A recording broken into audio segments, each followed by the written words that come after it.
साथियों,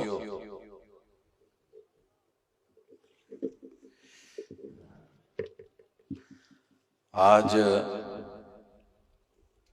डॉक्टर राज शेखावत जी के चुनाव प्रचार के लिए आप लोगों के बीच में राजस्थान में झुंझुनू में बॉम्बे से आया। कल बॉम्बे में कार्यक्रम था, वो कार्यक्रम करके सवेरे वहां से निकला। जयपुर के एयरपोर्ट पर आकर एयरपोर्ट से सीधा आपके झुंझुनू में आया। साथियों, मैं बामसेफ जो संगठन है उसका राष्ट्रीय अध्यक्ष हूं, जिसका 32 राज्यों में संगठन कार्यरत है। दूसरा, आंदोलन करने के लिए हमने एक संगठन बनाया है। उस संगठन का नाम है भारत मुक्ति मोर्चा। कुछ लोगों को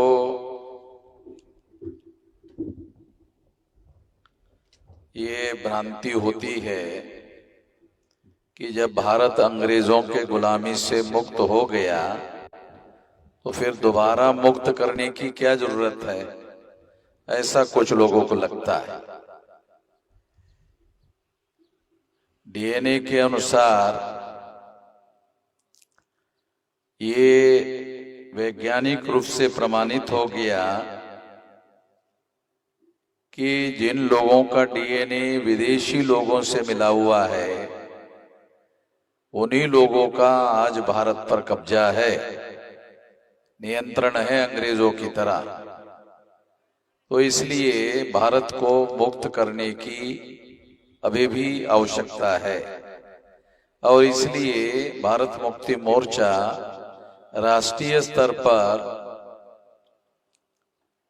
बनाया हुआ संगठन है, आंदोलन करने के लिए बनाया हुआ संगठन है। बहुजन मुक्ति party SC, ST, OBC, minority के 85% लोगों का संगठन है। और अब क्षत्रिय समाज के राष्ट्रीय स्तर के नेता राज शेखावत जी, वो भी इस आंदोलन में सहभागी हो गए हैं। तो मैं उनका हृदय से धन्यवाद ज्ञापन करता हूं, और उनका समर्थन करने के लिए, उनको समर्थन देने के लिए आज यहां झुंझुनू में राजस्थान में आया। साथियों, बहुजन मुक्ति पार्टी आप लोगों ने शायद पहली बार सुना होगा झुंझुनू में। हो सकता है नया नाम कुछ लोगों को लगता होगा, मगर ये पार्टी सारे देश भर में 625 जिलों में कार्यरत है। 750 से ज्यादा जिले हैं, उसमें 625 जिलों में कार्यरत है। आपको ये सुनकर भी थोड़ी हैरानी हो सकती है कि ये पार्टी केवल झुंझुनू में चुनाव नहीं लड़ रही है। 543 लोकसभा की सीटें हैं, उसमें 200 लोकसभा की सीटों पर चुनाव लड़ रही है। 2-4 सीटों पर नहीं, 200 लोकसभा की सीटों पर चुनाव लड़ रही है। तो जिस तरह से कांग्रेस पार्टी राष्ट्रीय स्तर की पार्टी है, जिस तरह से भारतीय जनता पार्टी राष्ट्रीय स्तर की पार्टी है, उसी तरह से बहुजन मुक्ति पार्टी भी 32 राज्यों में कार्यरत पार्टी है, रजिस्टर्ड पार्टी है चुनाव आयोग के द्वारा। ये कोई छोटी मोटी पार्टी नहीं है। और सारे देश भर में क्षत्रिय समाज के लोग जिस तरह से डॉक्टर राज शेखावत जी इस आंदोलन के साथ जुड़ गए हैं, अभी बिहार से भी लोग क्षत्रिय समाज के जुड़ गए, उत्तर प्रदेश से भी जुड़ गए, महाराष्ट्र से भी जुड़ गए, बंगाल से भी जुड़ गए, कई और राज्य हैं जहां से जुड़ना शुरू हो गया है। तो आने वाले समय में ये क्षत्रिय समाज की महत्वपूर्ण पार्टी होगी, ये क्षत्रिय समाज की भी पार्टी होगी। और क्षत्रिय समाज के लोगों को गौरव लगेगा कि ये हमारी पार्टी, ऐसा उनको लगेगा कि ये हमारी पार्टी। मैं एक मौलिक बात आप लोगों को बताना चाहता हूं आज के मौके पर। केवल चुनावी बात और चुनावी भाषण करने के बजाय मैं इसको एक अवसर मानता हूं, अपॉर्चुनिटी मानता हूं, और इसकी तहत ये बात आपको बताना चाहता हूं। और चूंकि हमारा ये जो आप देख रहे हैं ना, ये सोशल मीडिया में आप देख रहे हैं ना, ये सारे देश भर में ये जा रहा है। अभी सारे देश भर में मेरी बात लोग सुन रहे हैं, तो इसलिए ये बात मैं खास तौर पर बताना चाहता हूं कि जो 3.5% लोग हैं जो भारतीय नहीं है, विदेश से आए हैं, उन लोगों ने भारतीय जनता पार्टी बनाई, उन लोगों ने कांग्रेस बनाई। तो जिन लोगों ने पार्टी बनाई, उन लोगों ने, जो इस देश के मूल निवासी नाग लोग थे, नाग लोगों में से क्षत्रिय वर्ण का निर्माण हुआ। तो जो भारत के क्षत्रिय वर्ण के लोग हैं वो मूल रूप से नाग लोग हैं, भारत के मूल निवासी, जिसके महान प्रतापी राजा सम्राट अशोक थे, वो नाग खानदान के थे, उसी खानदान के लोग हैं भारत के क्षत्रिय। और इसलिए क्षत्रियों को उस गौरव के साथ, उस इतिहास के साथ जोड़ने का अवसर है, जोड़ने का मौका है। राज शेखावत जी उसमें बहुत बड़ी कड़ी है, बहुत बड़ा रोल प्ले कर रहे हैं। ये बात मुझे सबसे ज्यादा महत्वपूर्ण लगती है, चुनाव से भी ज्यादा महत्वपूर्ण लगती है, क्योंकि चुनाव में तो हार जीत लगी रहती है। चुनाव में मान लो 10 कैंडिडेट खड़े हैं, 20 कैंडिडेट खड़े हैं, तो 20 लोग तो चुनाव जीतेंगे नहीं, एक ही जीतेगा। तो एक आदमी जीतेगा, 19 हारेंगे, तो हार जीत तो चुनाव में लगी रहती है। लड़ना जरूरी है, हार जीत तो चलती रहती है, लड़ना जरूरी है। के 2-3 हजार साल का इतिहास है, क्योंकि मेरा भी एक इतिहास है। वो इतिहास जिसका हम लोगों को हिस्टोरिकली प्रमाण चला, उसके आधार पर बोल रहा हूं, और हमारे पास उसके डॉक्यूमेंट्री एविडेंस है कि हमारे पुरखे भी नाग थे, राज शेखावत के पुरखे भी नाग थे, हमारे पुरखे भी नाग थे, राज शेखावत के पुरखे भी नाग थे। तो मैं यहां अपने भाई के लिए लड़ाई में समर्थन मांगने के लिए आया। साथियों, जिस तरह से देश में राज करने वाली पार्टियां राज कर रही है, उस हिसाब से भारत का जो संविधान है वो संविधान अमल में नहीं आ सकता। भारत के संविधान का जो प्रियम्बल है, प्रियम्बल अंग्रेजी का शब्द है, उसको कहते हैं ऑब्जेक्टिव ऑफ द कॉन्स्टिट्यूशन, यानी भारत के संविधान का उद्देश्य। तो भारत के संविधान का उद्देश्य पहले पन्ने पर लिखा हुआ है। राज शेखावत जी जब चुनकर जाएंगे तो उनको संसद के अंदर प्रवेश होने के बाद शपथ लेनी होगी, संविधान की शपथ लेनी होगी। तो संविधान के पहले पन्ने पर लिखा हुआ है कि हम लोग, यानी मैं जब मेंबर पार्लियामेंट चुनकर जाने वाला व्यक्ति, उसको वहां शपथ लेनी होती है और शपथ में वो संविधान की शपथ लेता है, जो भी चुनकर जाता है, तो उसमें वो कहता है कि मुझे इस देश में समता, स्वतंत्रता, बंधुता और न्याय पर आधारित समाज और राष्ट्र का निर्माण करना है। ये भारत के संविधान के पहले पन्ने पर लिखा हुआ है। संविधान के दूसरे, तीसरे, चौथे पन्ने पर छोड़ो, वो बात की बात है। पहले पन्ने पर संविधान का उद्देश्य लिखा है। इस उद्देश्य के लिए हम सब भारतीय लोग इकट्ठा आए। 6,500 जाति के टुकड़े हैं। जब अंग्रेज भारत में थे तो अंग्रेजों ने हिंदू और मुसलमान दो टुकड़े किए थे।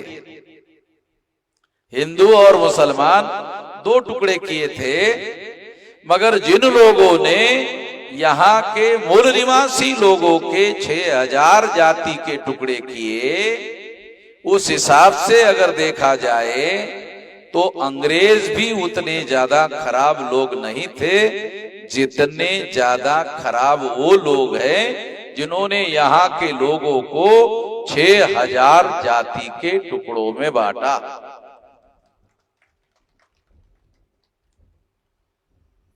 ये बात समझने की है। अंग्रेजों ने तो केवल 2 टुकड़ों में बांटा था, मगर उन लोगों ने जो अपने आप को सारे देश का सुरमा मानते हैं, सारे देश का बड़ा मानते हैं और धार्मिक कार्य में अपने आप को सबसे ऊंचा मानते हैं, उन लोगों ने 6,000 जाति के टुकड़ों में लोगों को बांटा और समाज को 6,000 जाति के टुकड़ों में बांटने वाले लोगों ने इस देश को कमजोर करने का काम किया, सबसे ज्यादा कमजोर करने का काम किया। जिन लोगों ने इस देश को सबसे ज्यादा कमजोर करने का काम किया, वो लोग आजकल राष्ट्रवाद की बात करते हैं, आजकल राष्ट्रवाद की बात करते हैं। तो हम लोगों को सावधान रहने की जरूरत है उन लोगों से। राष्ट्रवाद की बात करने वाले जो लोग हैं, उन लोगों से हम लोगों को सावधान रहने की जरूरत है। जो बड़ी बड़ी बातें करते हैं, राष्ट्रवाद की बातें करते हैं। साथियों, अभी उन लोगों की दिल्ली में सरकार है, उन लोगों की दिल्ली में सरकार है। आपको उदाहरण के लिए बता रहा, समझाने के लिए बता रहा, समझने की बात है। पाकिस्तान छोटा देश है, हमारे ही देश से टूटकर बना हुआ है। पाकिस्तान छोटा देश है। चाइना बहुत बड़ा है, चाइना जो है बहुत बड़ा देश है। और ये बात आपको समझाने के लिए बता रहा हूं कि पाकिस्तान छोटा देश है, चाइना बहुत बड़ा देश है। तो भाजपा वाले जो लोग हैं ना, पाकिस्तान को जो छोटा देश है उसको धमकाते रहते हैं, उसको धमकाते रहते हैं। और चाइना के आगे पूछ हिलाते, पूछ हिलाते हैं। पूछ कौन हिलाता है जानते हो ना? जब आप किसी के घर में जाते हो तो वहां पाला हुआ कुत्ता होता है। किसी घर में जाते हो ना, तो घर में पाला हुआ कुत्ता होता है। तो वो कुत्ता क्या करता है, वो आपके पास आकर पूछ हिलाता है। हर कुत्ता ऐसा नहीं करता, मगर पाला हुआ कुत्ता ऐसा करता है। अब मैं पाला हुआ कुत्ता किसको कह रहा हूं? आपके जैसे समझदार लोगों को नाम लेने की जरूरत है क्या? देखो, ताली बजाकर आप लोगों को मालूम हो गया, आपको पता चल गया, बताने की भी जरूरत नहीं। तो इसलिए मैं उसका नाम लेकर अपनी जुबान खराब नहीं करना चाहता। वो आप लोग समझदार हो, आप लोगों को समझ में आ गया है। तो वो जो पाला हुआ कुत्ता है वो चाइना के सामने पूंछ हिलाने का काम करता है और पाकिस्तान के सामने जोर जोर से धमकाने का काम करते रहते हैं। साथियों, मैं आपको ये इसलिए बता रहा हूं कि ये भाजपा के जो लोग हैं ना, इनकी फितरत ही ऐसी है, वो ताकतवर लोगों के सामने पूंछ हिलाते हैं और कमजोर लोगों के सामने जोर जोर से बातें करते हैं। इनकी फितरत को हम लोगों को समझने की जरूरत है, इसलिए मैं ये उदाहरण के लिए आप लोगों को बता रहा हूं।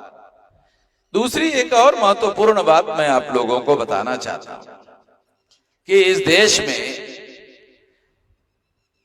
मौलिक रूप से जाति के आधार पर बनाया हुआ जो धर्म है, जिन लोगों ने भी ये धर्म बनाया, जिन्होंने यहां के मूल निवासियों को 6000 जाति के टुकड़ों में बांटा, निश्चित रूप से जिन्होंने लोगों को, समाज को बांटा, उन्होंने देश को बांटा। जिन्होंने देश को बांटा वो डेली डेली डेली अखबार में राष्ट्रवाद राष्ट्रवाद राष्ट्रवाद केवल बातें करते रहते, राष्ट्रवाद राष्ट्रवाद राष्ट्रवाद की केवल बातें करते रहते। उन लोगों ने देश को आंतरिक रूप से बांटकर कमजोर करने का काम किया। उन लोगों के चेहरे को समझने की जरूरत है, और अगर उन लोगों के चेहरे को आप समझ लेते हो तो उन्होंने नॉमिनेट किए हुए लोगों को हम लोगों को चुनकर देने की जरूरत नहीं है। भाजपा के जो लोग एमपी के तौर पर चुनाव लड़ रहे हैं, वो भाजपा के उन लोगों के द्वारा जिन्होंने हमारे देश के 6000 जाति के टुकड़ों में बांटा, बांटने वाले लोगों ने उनको नॉमिनेट किया। अंग्रेजी का शब्द है नॉमिनेट, उसका हिंदी में ट्रांसलेशन होता है नामदारी। नॉमिनेट जो अंग्रेजी शब्द है उसका हिंदी में अर्थ होता है नामदारी। तो जो देश में जो लोग प्रधानमंत्री के तौर पर नॉमिनेट करते हैं, वो नॉमिनेट किया हुआ आदमी कहता है मैं बैकवर्ड हूं, मेरी संख्या देश में 52% है, मगर जब गिनती करने का मामला आता है तो देश का प्रधानमंत्री गिनती करने के बारे में फैसला नहीं करता है। अगर मोदी जी को पूछो, मोदी जी देश में कुत्ते कितने हैं, तो मोदी जी कहते हैं कि कुत्तों की मेरे पास संख्या है, कुत्तों की मेरे पास संख्या है। मोदी जी को पूछो उन कुत्तों में सज्जन कुत्ते कितने हैं, तो मोदी जी कहते हैं कि मैं समझ गया आप क्या कहना चाहते हैं। आप ये कहना चाहते हैं कि ना काटने वालों कुत्तों की संख्या कितनी है। सज्जन कुत्ते का मतलब है ना काटने वाले कुत्ते। एक तो काटने वाले कुत्ते होते हैं, एक ना काटने वाले कुत्ते होते हैं। तो आप सज्जन कुत्तों की संख्या पूछ रहे हैं, उसकी भी मेरे पास संख्या है, काटने वाले कुत्ते की भी संख्या है, जानवरों की मेरे पास संख्या है। अरे गांवों में रहने वाले जानवरों की छोड़ो, जंगल में रहने वाले जानवरों की संख्या मेरे पास है। मोदी जी को पूछो, मोदी जी आप पिछड़े वर्ग के हैं, अच्छा पिछड़े वर्ग की संख्या कितनी है? ये नहीं है, ये नहीं है। बाकी जंगल में रहने वाले जानवरों की है, मगर पिछड़े वर्ग की संख्या कितनी है वो संख्या मेरे पास नहीं है। मोदी जी को पूछो क्यों नहीं है? जब जानवरों की संख्या आपके पास है तो पिछड़े वर्ग की संख्या क्यों नहीं है? तो वो कहेंगे ये नहीं बता सकता, क्योंकि जिन्होंने उनको नॉमिनेट किया, मैंने पहले भी आपको बताया कि जो नॉमिनेट जो अंग्रेजी शब्द है उसका अर्थ होता है नामधारी। एक तो कामधारी होता है, काम करने वाला, और एक नामधारी होता है नाम के वास्ते। उनके पास पावर नहीं होता है, फैसले करने का अधिकार नहीं होता है, गिनती करने का अधिकार नहीं है। अरे अधिकार देना नहीं देना ये उसके बाद की बात है। आप गिनने के लिए तैयार नहीं हो, आप लोगों की गिनती करने के लिए तैयार नहीं हो, उनको हक और अधिकार देने की बात बहुत दूर की बात है। अरे उसकी गिनती तो करो, गिनती करने के लिए तैयार नहीं। साथियों, एक समय था इस देश में जो सारे देश भर में राज करने वाले जो लोग होते थे उनको लोग क्षत्रिय कहा करते थे। तो क्षत्रिय लोगों के राज हुआ करते थे, उनको राजा माना जाता था। तो लोकतंत्र में उनका राज तो समाप्त हो गया।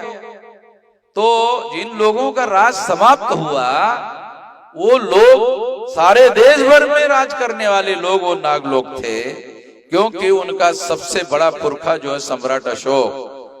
देखो, एक तो राजा होता है और 1000-2000 राजाओं का मिलकर सम्राट होता है।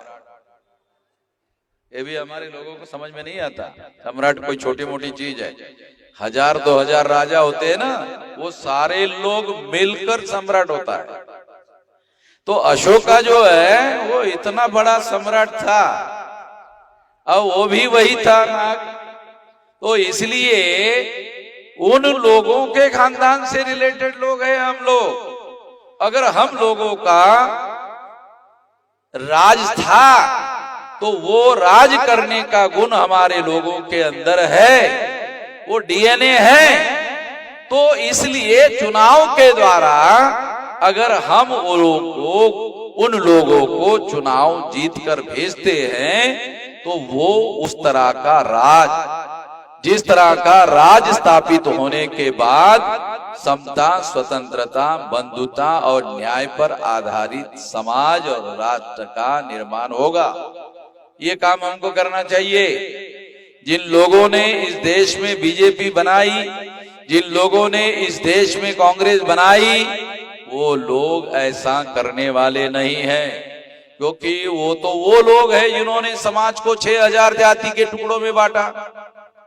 जिन्होंने 6000 जाति के टुकड़ों में बांटा वो लोग ये काम करने वाले नहीं है। कौन सा काम?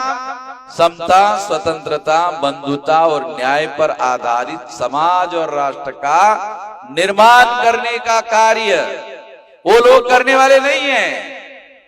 ये काम करने के लिए बहुजन मुक्ति पार्टी बनाई है, और ऐसा काम करने वाले जो 83 पार्टियां भारत में हमने इकट्ठे की है, और 83 पार्टियों ने मिलकर राष्ट्रीय परिवर्तन मोर्चा बनाया देश में। उसमें 83 पार्टियां है और 83 पार्टियों के लोग इकट्ठा आए और उन्होंने राष्ट्रीय परिवर्तन मोर्चा बनाया।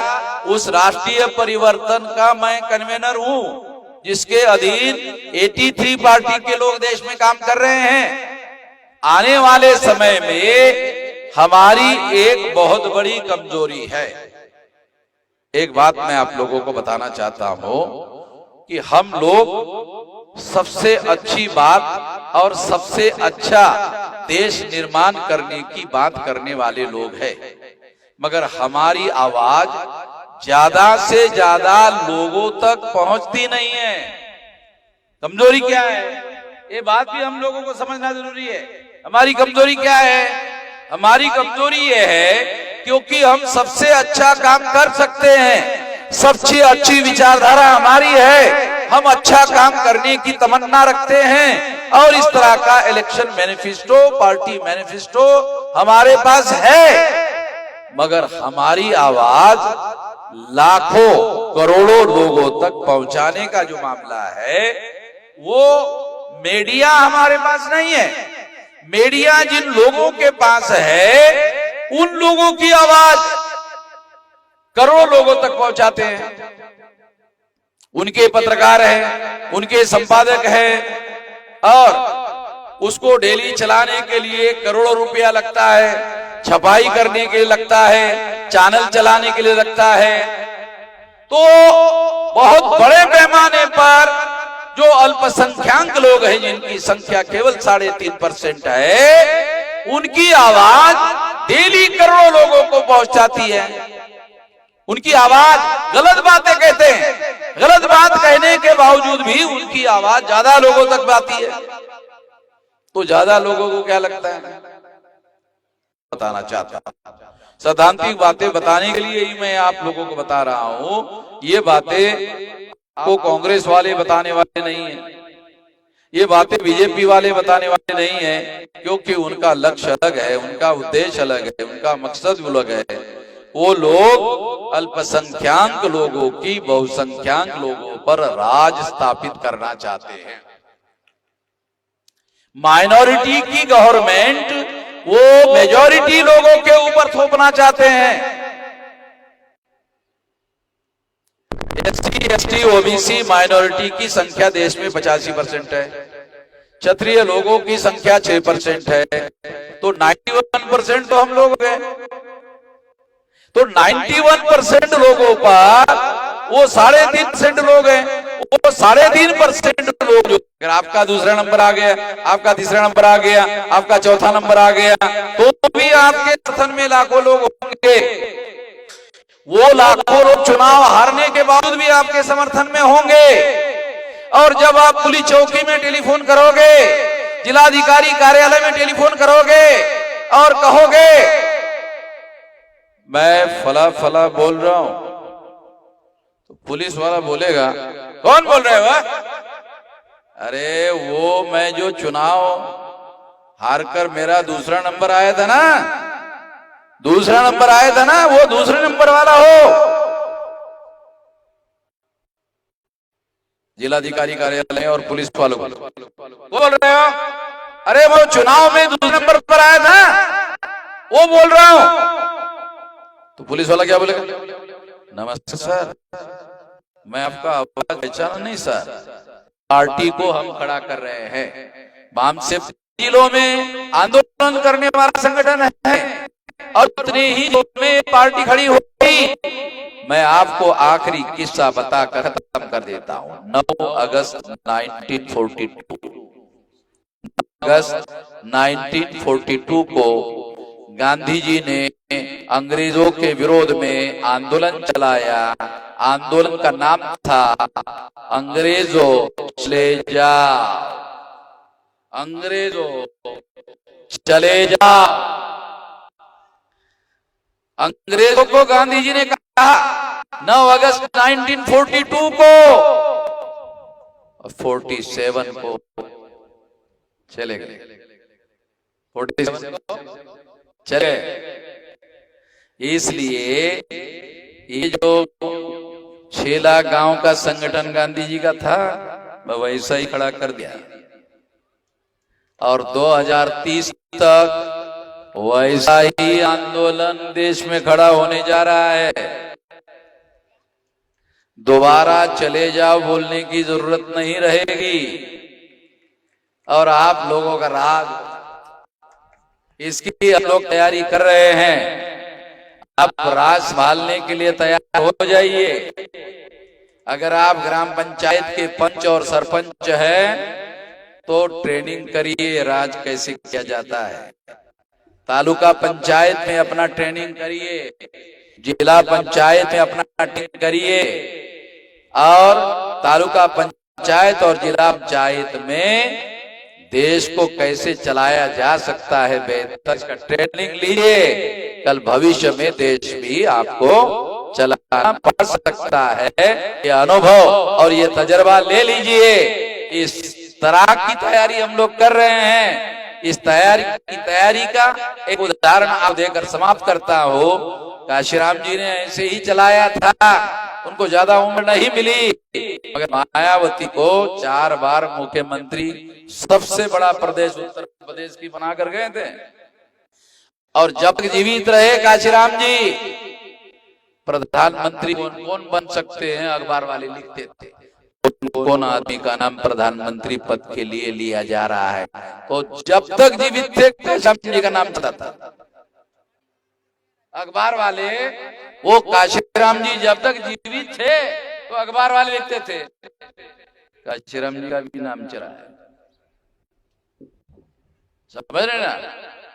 वो आंदोलन हम लोग खड़ा कर रहे हैं। तो आने वाले समय में हम उन संभावनाओं में शामिल हो जाएंगे जिन संभावनाओं की काशीराम जी के दौरान चर्चा हुआ करती थी, वो आंदोलन चला रहे हैं। इसलिए मैं आप सभी लोगों को ये अनुरोध करता हूं कि इस पार्टी को और आने वाले समय में जो 19 तारीख का चुनाव है उसमें राज शेखावत जी को ये मानकर चलिए कि भविष्य में राज करने वाली पार्टी के कैंडिडेट को वोट दे रहे हो। ऐसा आप करेंगे, इस आशा और विश्वास के साथ आपने मेरी बात ध्यान से सुनी, इसके लिए आभार, धन्यवाद। क्योंकि मुझे जल्दी जाना है, क्योंकि कल मेरी बिहार में सभा है। कहाँ हूँ आप? अभी कहाँ हो? अभी बहुत रिमोट एरिया में हूँ, मगर कल मेरी सभा बिहार में बोध गया के आगे औरंगाबाद है, वहां जाना है। तो आप अंदाजा लगाओ कितना दूर है। इमीडिएट जाना होगा, तो जाकर के मैं कल बुद्ध की जो बोध गया है वहां पर कार्यक्रम है। धन्यवाद।